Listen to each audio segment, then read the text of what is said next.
अगर आपने हिंदू रहना है तो आपको शंकराचार्यों की बात माननी पड़ेगी, और अगर आपको 10-12 वर्ष के लिए हिंदू रहना है तो फिर आप अपने राजनीतिक नेताओं की बात मान सकते हैं। जो डोगरी में कहते हैं तो फा बटने वाला काम नहीं करना चाहिए। राजनीतिक दलों को शंकराचार्यों को बाईपास करके निर्णय नहीं लेने चाहिए। गलत तरीके से प्राण प्रतिष्ठा हुई, तो जो लोग उस प्राण प्रतिष्ठा में पार्टिसिपेट कर रहे हैं उन्हें खामियाजा भुगतना पड़ सकता है। शंकराचार्य जी द्वारा उठाए गए जो सवाल हैं उसका जवाब सरकार को देना चाहिए। नकली शंकराचार्य खड़ा करना सनातन धर्म पे सीधा प्रहार करने वाली बात है। भाजपा ने नकली शंकराचार्य खड़े कर लिए कि असली शंकराचार्य तो शास्त्र बोलता है।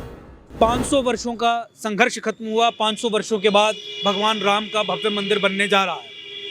राजनेताओं के अलावा शंकराचार्यों के माध्यम से जो कुछ ऑब्जेक्शंस रेज की गई हैं उन्हें एड्रेस किया जाना चाहिए। उसका कारण ये है कि सनातन के प्रधानमंत्री शंकराचार्य हैं।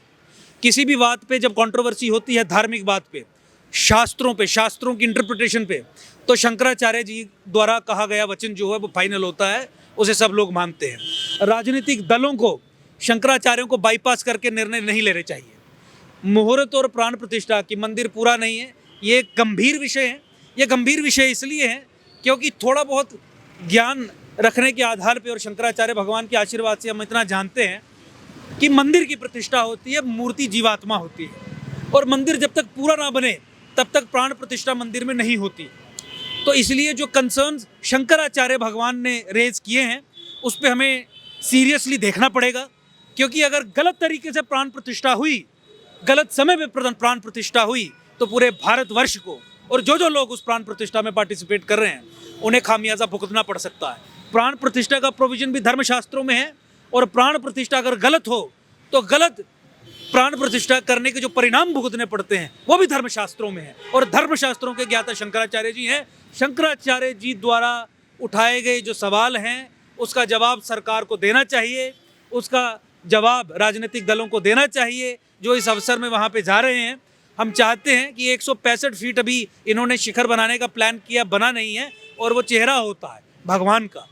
कलश जो है वो माथा मान लीजिए, और जो झंडा ध्वज उस पर जो लहराता है वो भगवान के केश होते हैं। अभी ना शिखर है, ना कलश है, ना ध्वज है। तो ये जो विषय शंकराचार्य जी भगवान ने, क्योंकि हमारे शास्त्रों के परम स्वामी वो हैं, अगर आपने हिंदू रहना है तो आपको शंकराचार्यों की बात माननी पड़ेगी, और अगर आपको 10-12 वर्ष के लिए हिंदू रहना है तो फिर आप अपने राजनीतिक नेताओं की बात मान सकते हैं, वो एक अलग विषय है।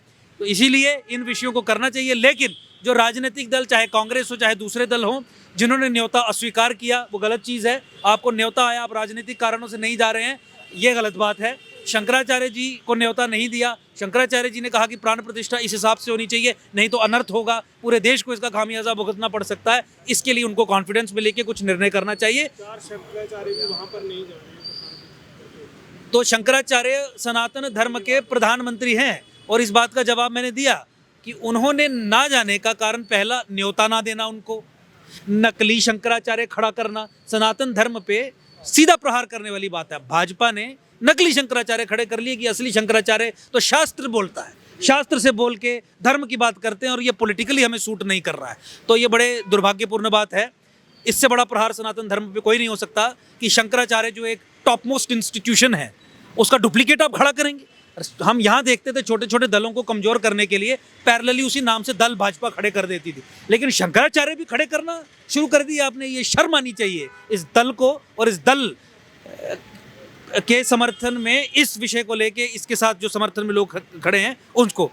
राम मंदिर भव्य बनना चाहिए, 1008 फीट का बनना चाहिए, भव्य बनना चाहिए। वहाँ पे जो 5 एकड़ में दूसरा हमारे आराध्य के स्थान पे जो वहाँ पे मस्जिद बनाने का मार्ग भी प्रशस्त हुआ है, और वहाँ पे जो मंदिर से भी बड़ी मस्जिद बनाने का जो प्लान हुआ है, मुझे लगता है कि ये धब्बा रहेगा।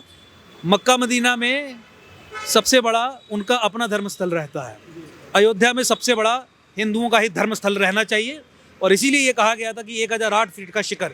लेकिन इन्हें जनवरी से पहले चाहिए था, क्योंकि उसके बाद कोड ऑफ कंडक्ट लगना है, तो 165 पे सीमित कर दिया। हिंदुओं की भावनाओं से खेलने का प्रयास ना करे। राम मंदिर एक बार बन रहा है, हज़ारों वर्षों तक, लाखों वर्षों तक इसे रहना है, इसे भव्य बनाएं। प्राण प्रतिष्ठा मुहूर्त के सवाल पे शंकराचार्य जी को कॉन्फिडेंस में लेके ही आगे बढ़ें, आगे चलें। अब क्या लगता है कि राम मंदिर की जो जल्दी प्राण प्रतिष्ठा करवाई जा रही है, क्या वो लोकसभा चुनाव को देख के नजर पड़े हुए हैं? देखिए, ये जो आप कुछ चीज़ों को जोड़ेंगे तो आपको जोड़ के समझ आएगा कि इसमें राजनीतिक एंगल भी है। मैं उस पर अधिक तो नहीं कहना चाहूँगा, क्योंकि ये सवाल आप डायरेक्टली उनसे पूछें तो ज़्यादा बढ़िया रहेगा, भाजपा के लोगों से पूछें तो ज़्यादा बढ़िया रहेगा।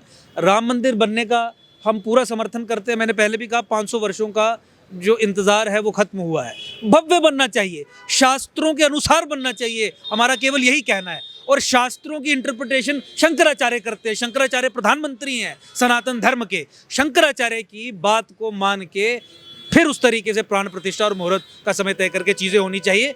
ये हमारी दिल की इच्छा है, क्योंकि 500 वर्षों के बाद जो डोगरी में कहते हैं तुझे फा बटने वाला काम नहीं करना चाहिए। जिले 1008 फीट का बनाई सकने आ, तुझे 165 फीट का क्या बनाया शिखर ताकि मस्जिद बड़ी लपे। तो इस वास्ते समय जो है वो कारण नहीं हो सकता राम मंदिर की भव्यता को कम करने का। 2-3 महीने और लग गए, 1008 फीट का बनता तो और ज़्यादा खुशी की बात होती। अब भी खुशी की बात है, लेकिन फिर अधिक खुशी की बात होती। शास्त्रों के अनुसार होता तो खुशी की बात होती। शंकराचार्य और धर्माचार्यों की बात को मान के किया गया होता तो खुशी की बात होती। राजनीतिक दल प्राण प्रतिष्ठा का और मुहूर्त का समय तय नहीं करेंगे, यह शास्त्रों के जो विशेषज्ञ हैं वो करेंगे। शास्त्रों के विशेषज्ञों में प्रधानमंत्री का पद जो ग्रहण करके बैठते हैं वो शंकराचार्य होते हैं। उनकी बात का सम्मान किया जाना चाहिए।